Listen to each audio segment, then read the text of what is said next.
दोस्तों, आपको पता है डर हैप्पीनेस का सबसे बड़ा दुश्मन है। अगर आपको अपनी लाइफ में अनहैप्पी रहना है तो आप डर को अपने मन में सुजो के रखिए, बाकी सारा काम वो खुद ब खुद कर देगा। अब डर का मतलब ये नहीं है कि आपने कोई भूत की मूवी देखी या कोई ऐसी डरावनी कहानी सुन ली जिससे आपके रोंगटे खड़े हो गए। डर के और भी रूप हैं, जैसे कि ये भी डर है कि कहीं मेरा वर्चस्व किसी से कम ना हो जाए।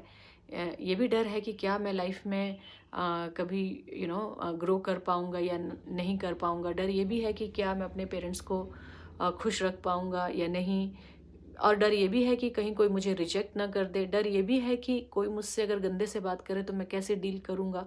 और डर ये भी है कि कहीं सामने वाले के पास मुझसे ज़्यादा बड़ा घर या कार आ गई तो मैं कैसे डील करूँगा इस चीज़ के साथ। Basically comparison. तो ये सारी की सारी चीज़ें जो हैं हमारे दिमाग में कहीं ना कहीं एक घर बना के बैठ जाती हैं, और डे बाय डे वो आपको इमोशनली और मेंटली कुरेदती रहती हैं। अब कई बार आपके डर इतने एविडेंट हो जाते हैं कि आपके वेल विशर्स आपके पास आते हैं और आपको पेप टॉक देने लगते हैं। पेप टॉक बहुत लंबे समय तक वर्क नहीं करती हैं, स्पेशली उन केस में जहाँ पर प्रॉब्लम्स डीप लेवल तक रूटेड होती हैं।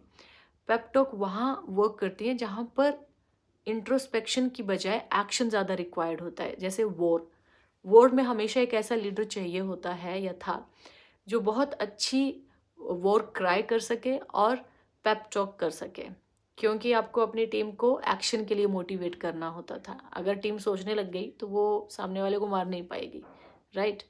पर ये जो हमारे अंदर डर होते हैं कि क्या मैं बेटर हूँ, क्या मैं कभी अच्छा कर पाऊँगा, क्या मैं कभी किसी को खुश कर पाऊँगा, या कोई मुझे रिजेक्ट ना कर दे, ये सारे जो इस तरह के डर होते हैं, ये सारे के सारे डर हमारे अपने चाइल्डहुड एक्सपीरियंसेस से रिलेटेड होते हैं। क्योंकि हम जितने भी लोग, चाहे वो क्रिमिनल है, चाहे वो ऑफिसर है, चाहे वो सेलिब्रिटी है, चाहे वो कॉमन आदमी है, we are all product of our childhood experiences. और जो भी हमारी अपब्रिंगिंग हुई है, जो भी हमने देखा सुना, सोशल स्ट्रक्चर को समझा, हम उसी का ही प्रोडक्ट हैं। तो अगर आपको अपने ऊपर काम करना है, अगर आप चाहते हैं कि आप अपने डर को डील करना सीखें, तो जो सबसे इम्पोर्टेंट बात है वो ये है कि पहले आप अपने आप से ये क्वेश्चन पूछो कि क्या मैं जेलस होता हूँ, क्या मैं अननेसेसरली अपने आप को उस मोड में रखता हूँ कि मैं बेटर हूँ किसी से या कम हूँ, क्या मुझे अपनी वर्थ पर डाउट होता है। अगर ये सब चीज़ें हैं तो इसका मतलब है कि आपको अपने चाइल्डहुड एक्सपीरियंसेस जो आपके साथ हुए हैं उनको हील करना